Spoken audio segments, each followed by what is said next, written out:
এই প্যাটার্ন সিস্টেমে এখানে কিন্তু করলা চাষাবাদ করা হয়েছে।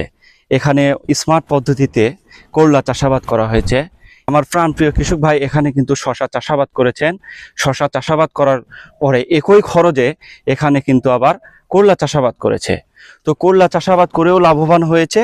তো এই দিকে যে শশা আছে, শশা চাষাবাদ করেও কিন্তু অনেক লাভবান হয়েছে।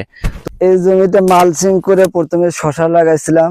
শশাতে প্রায় 1,00,000-র উপর ইনকাম হয়েছে। আবার সেই মালচিং এ আবার এই করলে লাগাইছে হচ্ছে মাস্টার শিট কোম্পানি থেকে, মুকানতলা থেকে কিনছিলাম, বুলবুল টেটাস থেকে। আর শশাও কিনছিলাম হচ্ছে 20 ওই মুকানতলা থেকে। শশা কিনছিলাম হচ্ছে গ্রিন চিপস। আর এই মালচিং পদ্ধতিতে আমার মোটামুটি ইনকাম হয়েছে, মোটামুটি প্রায় 1,00,000-র উপর ইনকাম।